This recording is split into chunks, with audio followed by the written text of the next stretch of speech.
ஆண்டவராகிய இயேசு கிறிஸ்து நாமத்தில் உங்களுக்கு என்னுடைய அன்பின் வாழ்த்துக்கள். உங்கள் சிந்தனைக்கு என்கிற என்னுடைய யூடியூப் செய்திகள் விசுவாசிகள் வசனத்தை நன்கு கற்றுக்கொள்ளவும் புரிந்து கொள்ளவும் அடிப்படையான இறையியல் கோட்பாடுகளை தெரிந்து கொள்ளவும் அதில் அவர்களை ஊக்குவிக்கும்படியாக இந்த செய்திகளை நான் உங்களுக்கு வழங்கி வருகிறேன். எனவே இதை கேட்கிற விசுவாசிகள் உங்களுக்கு பயனுள்ளதாக இருக்கிறது நீங்கள் கருதினால் இந்த செய்திகளை மற்ற விசுவாசிகளுக்கு அறிமுகம் செய்து வைக்கும்படியாக உங்களை அன்போடு கேட்டுக்கொள்கிறேன். இந்த நாளில் நாம் தியானிக்கக்கூடிய தலைப்பு என்னவென்றால் நியாய தீர்ப்பு. நியாய தீர்ப்பு என்பது ஒவ்வொரு மனிதனுக்கும் தேவன் முன்குறித்த ஒரு காரியம். நாம் இந்த உலகத்தில் வாழ்ந்த இந்த வாழ்க்கையோடு நம்முடைய வாழ்க்கை முடிந்து போவதில்லை. நம்முடைய மரணத்துக்கு பிறகு நித்தியமான ஒரு வாழ்க்கை இருக்கிறது என்பதை வேதம் உறுதியாக சொல்கிறது. ஏனென்றால் ஒரு தரம் பிறப்பதும் மரிப்பதும் நியாய தீர்ப்பு அடைவதும் எல்லா மனிதர்களுக்கும் நியமிக்கப்பட்ட காரியம் என்று வேதம் தெளிவாக சொல்கிறது. அதனுடைய அடிப்படையில் பார்க்கும் பொழுது மரணம் என்பது ஒரு முடிவல்ல, அதற்கு பிறகு ஒரு மிகப்பெரிய வாழ்க்கை இருக்கிறது. நாம் இந்த உலகத்தில் எப்படி வாழ்கிறோம் என்கிற அடிப்படையிலே தான் நம்முடைய நித்தியத்தில் உள்ள வாழ்க்கை தீர்மானம் செய்யப்படுகிறது என்பதை நாம் புரிந்து கொள்ள வேண்டும். தேவனுடைய நியாய தீர்ப்பை பொறுத்த அளவில் இரண்டு மிகப்பெரிய பிரிவுகளாக பிரிக்கலாம். ஒன்று பழைய ஏற்பாடு, இன்னொன்று புதிய ஏற்பாடு. பழைய ஏற்பாட்டை பொறுத்த அளவில் ஒரு 5 பகுதிகளாகவும் புதிய ஏற்பாட்டை பொறுத்த அளவில் 2 பகுதிகளாகவும் நாம் பார்க்கலாம். மிகப்பெரிய வேத பண்டிதர்கள் சொல்கின்ற காரியம் என்னவென்றால், இந்த உலகத்தை ஆண்டு படைத்த நாள் முதற்கொண்டு நித்திய காலம் வரைக்கும் உள்ள அந்த கால அளவில் 7 யுகங்களாக பிரிக்கிறார்கள். 7 டிஸ்பென்சேஷன். ஒவ்வொரு யுகத்திலும் தேவன் தன்னை எவ்வாறு வெளிப்படுத்துகிறாரோ அதற்கு மனிதன் எப்படி ரெஸ்பாண்ட் பண்ணி கீழ்ப்படுகிறானோ அந்த அடிப்படையிலே நியாய தீர்ப்பு வழங்கப்படும் என்று அவர்கள் வலியுறுத்தி சொல்கிறார்கள். அந்த அடிப்படையில் பார்க்கும் பொழுது பழைய ஏற்பாட்டில் 5 வகையான யுகங்களை நாம் பார்க்கலாம். முதல் யுகம் என்னவென்றால் தி பீரியட் ஆஃப் இன்னசென்ஸ், குற்றமின்மையின் காலம். இது எதுவென்றால் ஆதாம் ஏவாளை தேவன் உலகத்தில் படைத்த பொழுது அவர்களுக்கு கொடுத்த ஒரே கட்டளை விலக்கப்பட்ட மரத்தின் கனியை புசிக்க கூடாது. ஆனால் அதை அவர்கள் புசித்த காரணத்தினாலே கடவுளுடைய கட்டளைக்கு கீழ்ப்படியாமல் போனமையினாலே தண்டனை பெற்று அவர்கள் பாவத்துக்கு உள்ளானார்கள். முதல் தண்டனை பெற்ற நபர்கள் யார் என்றால் ஆதாம் ஏவாள். அடுத்தபடியாக பார்க்கும் பொழுது மனசாட்சியின் காலம், பீரியட் ஆஃப் கான்சியன்ஸ். அதாவது ஆதாம் ஏவாளுக்கு பிறகு மக்கள் தங்களுடைய மனசாட்சியின்படி வாழ்ந்த காலம். இந்த காலங்களில் அவருடைய மனசாட்சியின்படி ஆண்டவர் நியாயம் தீர்ப்பார். இந்த காலம் நோவாவுடைய வெள்ளம் வரைக்கும் தொடர்கிறது. அதற்கு பிறகு வருகின்ற காலம் என்னவென்றால் தி டிஸ்பென்சேஷன் ஆஃப் கவர்மெண்ட்ஸ், அரசாங்கங்களின் காலம். அடுத்ததாக பார்க்கும் பொழுது தி பீரியட் ஆஃப் ப்ராமிஸ், வாக்குத்தத்தத்தின் காலம். இந்த காலகட்டத்தில் கடவுள் ஆபிரகாமை தெரிந்தெடுத்து அவனுக்கு கானான் என்கிற தேசத்தை வாக்குத்தத்தம் பண்ணி அந்த தேசத்திற்கு அழைத்து செல்கிற காலம் வரைக்கும் உள்ள பீரியட் தான் தி பீரியட் ஆஃப் ப்ராமிஸ். எகிப்திலிருந்து அவர் அடிமையாக புறப்பட்ட அந்த காலம் வரைக்கும் உள்ள பீரியட் தான் இந்த வாக்கு தத்தத்தின் காலம். இந்த காலத்திலும் தேவன் தன்னுடைய மக்களை நியாயந்திருக்கிறார். அடுத்தபடியாக பார்க்கும் பொழுது தி பீரியட் ஆஃப் லா, நியாய பிரமாணத்தின் காலம். எகிப்திலிருந்து புறப்பட்ட மக்களுக்கு ஆண்டவர் தன்னுடைய பிரமாணங்களை கொடுத்து போதித்து அதனுடைய அடிப்படையில் அவர்களை வழி நடத்தினார். எனவே பழைய ஏற்பாட்டை பொறுத்தவரையில் இந்த 5 யுகங்களின் அடிப்படையில் கடவுள் தன்னை எப்படி வெளிப்படுத்தினாரோ மக்கள் அதற்கு எப்படி கீழ்ப்படிந்து ரெஸ்பாண்ட் பண்ணினார்களோ அதனுடைய அடிப்படையில் நியாய தீர்ப்பு வழங்கப்படும். புதிய ஏற்பாட்டை பொறுத்தவரையில் ஆண்டவராய் இயேசு கிறிஸ்து உலகத்தின் இரட்சகராக தோன்றி நம்முடைய பாவங்களுக்காக மரித்து 3ஆம் நாள் உயிர்த்தெழுந்த பிறகு சபையினுடைய காலம் ஆரம்பமாகிறது. பின்பு 1000 வருஷ அரசாட்சி. இந்த காலத்தை பொறுத்தவரை 2 ஜட்ஜ்மெண்ட் தான். ஒன்று ஆண்டவருடைய புண்ணிய காரியங்களை ரட்சிப்பை ஏற்றுக்கொள்வர்களுக்கு என்று ஒரு நியாய தீர்ப்பு, ஏற்றுக்கொள்ளாதவர்களுக்கு என்று ஒரு நியாய தீர்ப்பு. 2 டைப் ஆஃப் ஜட்ஜ்மெண்ட். அதை பற்றி தான் இப்பொழுது பார்க்கலாம். ஆதாம் என்றைக்கு தேவனுக்கு கீழ்ப்படியாமல் பாவத்துக்கு உட்பட்டானோ அந்த நாள் முதல் பிசாசு இறுதியாக அக்கினிக்கடல் தள்ளப்படுகின்ற அந்த நாள் வரைக்கும் மனிதராக பிறந்து இறக்கிற எவருக்கும் நியாய தீர்ப்பு உண்டு. இந்த உலகத்தோடு முடிந்து விடுகிற ஒரு காரியம் அல்ல. இந்த உலகத்திற்கு அப்பாலும் ஒரு வாழ்க்கை உண்டு. Death is not end itself. இதற்கு பிறகு ஒரு மிகப்பெரிய நித்தியமான ஒரு வாழ்க்கை உண்டு. நாம் இந்த உலகத்தில் எவ்வாறு வாழ்கிறோமோ அதனுடைய அடிப்படையிலே தான் இந்த தீர்ப்புகள் அமையும் என்பதில் எந்த சந்தேகமும் கிடையாது. இந்த வேளையில் வேதம் போதிக்கின்ற 2 வகையான நியாய தீர்ப்புகளை குறித்து பார்க்கலாம். இந்த நியாய தீர்ப்புகளுக்கு யாரும் தப்பிக்க முடியாது. ஏதாவது ஒரு வகையான விசாரணையை மனிதனாக பிறந்து மறைக்கிற எவரும் மேற்கொள்ளத்தான் வேண்டும். He cannot escape the judgment of God. ஏதாவது ஒரு வகையான நியாய தீர்ப்பை மனிதனாக பிறந்து மறைக்கிற எவரும் சந்திக்க வேண்டும். இதுதான் வேதம் போதிக்கின்ற அடிப்படையான சத்தியம். இதை நாம் புரிந்து கொள்ள வேண்டும். இதுல முக்கியமான ஒரு காரியம் என்னவென்றால், இந்த 2 வகையான நியாய தீர்ப்புகளையும் செய்கிறவர் யார் என்றால் நம்முடைய ஆண்டவராய் இயேசு கிறிஸ்து. அவர்தான் இந்த உலகத்தில் தேவனுடைய குமாரனாக இருந்தும் மனிதனாக அவதரித்து நம்முடைய பாவங்களுக்காக எல்லா விதமான கிரயத்தை செலுத்தினபடியினால் இந்த நியாய தீர்ப்பு செய்கிற ஒரு உரிமையை அவர் பெற்றிருக்கிறார்.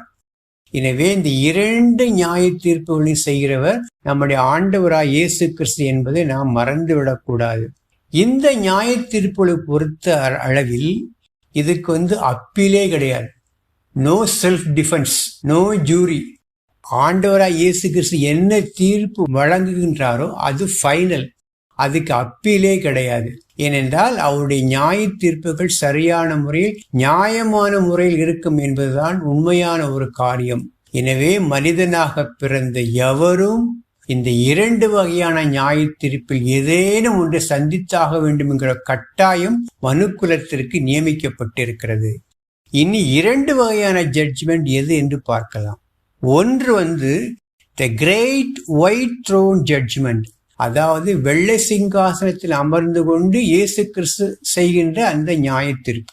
இதை பற்றி உள்ள வசனங்கள் எங்கே பார்க்கலாம் என்றால், வெளிப்படுத்தின விசேஷம் 20வது அதிகாரம் 11 முதல் 15 வரைக்கும் உள்ள வசனங்களில் பார்க்கலாம்.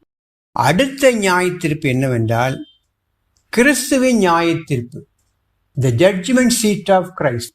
ஒன்று the great white throne judgement, மற்றொன்று the judgement seat of Christ. இதுக்கு ஆதாரமாக உள்ள வசனங்கள் எவைகள் என்றால் 2 கொரிந்தியருடைய புத்தகம் 5வது அதிகாரம் 9 முதல் 10 வரைக்கும் உள்ள வசனங்கள். அதிநிமித்தமே நாம் சரீரத்தில் குடியிருந்தாலும் குடியிராமற் போனாலும் அவருக்கு பிரியமானவர்களாயிருக்க நாடுகிறோம். ஏனென்றால் சரீரத்தில் அவனவன் செய்த நன்மைக்காவது தீமைக்காவது தக்க பலனை அடையும்படிக்கு நாம் எல்லாரும் கிறிஸ்துவின் நியாயாசனத்திற்கு முன்பாக வெளிப்பட வேண்டும். 1 கொரிந்தியர் 3வது அதிகாரம் 10 முதல் 15 வரைக்கும் உள்ள வசனங்கள். அடுத்தது ரோமருக்கு எழுதின நிருபம் 14வது அதிகாரம் 10 முதல் 12 வரைக்கும் உள்ள வசனங்களை பார்ப்போம் என்றால், இந்த ஜட்ஜ்மெண்ட் சீட் ஆஃப் கிரைஸ்ட், கிறிஸ்துவின் நியாயாசன தீர்ப்பை குறித்து இந்த வசனங்களை நாம் அறிந்து கொள்ளலாம். வேதம் என்ன சொல்கிறது என்றால், எபிரேயருக்கு எழுதின நிருபம் 9வது அதிகாரம் 27வது வசனத்தில் ஒரு தரம் மரிப்பதும் பின்பு நியாய தீர்ப்படைவதும் மனுஷருக்கு நியமிக்கப்பட்டிருக்கிறது என்று நாம் பார்க்கலாம். ஒரு முறைதான் பிறக்கிறான், ஒரு முறைதான் அவன் மரிக்க வேண்டும், பின்பு அவனுக்கென்று ஒரு நியாய தீர்ப்பு இருக்கிறது. மற்ற மதங்கள் நம்புகிற மாதிரி 7 ஜென்மம் 9 ஜென்மம் புனர்ஜென்மம் என்பதெல்லாம் வேதத்தின்படி ஏற்றுக்கொள்ளக்கூடிய கருத்து அல்ல. மனிதனாக பிறந்த எவருக்கும் ஒரு நியாய தீர்ப்பு உண்டு என்பதுதான் வேதம் போதிக்கின்ற ஒரு காரியம். அடுத்தபடியா இந்த 2 நியாய தீர்ப்புகளை பற்றியுள்ள சில அடிப்படையான ஒரு காரியம். இந்த 2 நியாய தீர்ப்புகளை நமக்கு அளிக்கிறவர் யார் என்றால் நம்முடைய ஆண்டவராய் இயேசு கிறிஸ்து. இந்த உரிமையை, இந்த அதிகாரத்தை பிதாவாகிய தேவன் தன்னுடைய குமாரனுக்கு அளித்திருக்கிறார். ஏனென்றால் அவர்தான் நம்முடைய பாவங்களுக்காக அனைத்தையும் கிரயமாக செலுத்தி நம்மை மீட்டெடுத்தபடியினால் இந்த உலகத்தையும் சபையும் நியாயத்திற்கக்கூடிய ஒரு உரிமையை இயேசு கிறிஸ்து பெற்றிருக்கிறார். முதலாவது நாம் பார்க்கும்போது த ஜட்ஜ்மெண்ட் சீட் ஆஃப் கிரைஸ்ட், கிறிஸ்துவின் நியாயாசனத்தில் பார்க்கும்போது அதுல தண்டனை கிடையாது. ஆண்டவரை ஏற்றுக்கொண்ட பிள்ளைகளுக்கு அவர்கள் இந்த உலகத்தில் செய்கின்ற புண்ணிய காரியங்களின் அடிப்படையில், அவர்கள் இந்த உலகத்தில் செயலாற்றிய அந்த காரியங்களின் அடிப்படையில் அவர்களுக்கு பரிசு வழங்குகின்ற ஒரு நிகழ்வாகத்தான் இந்த judgement of seat of Christ, காணப்படும். இயேசுவனுடைய நியாயாசன தீர்ப்பு அப்படிதான் இருக்கும். இதுல கண்டம்னேஷன், ஆக்கினி தீர்ப்பு என்பது கிடையாது.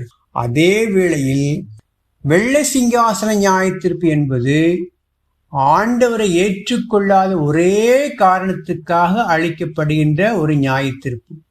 The one who rejected the finished work of Christ on the cross, சிலுவையில் செய்த புண்ணிய காரியங்களை மறுதலிக்கிறவர்களுக்கு அளிக்கப்படும் ஒரு தண்டனை தான் அந்த வெள்ளை சிங்காசன நியாய தீர்ப்பு என்பது.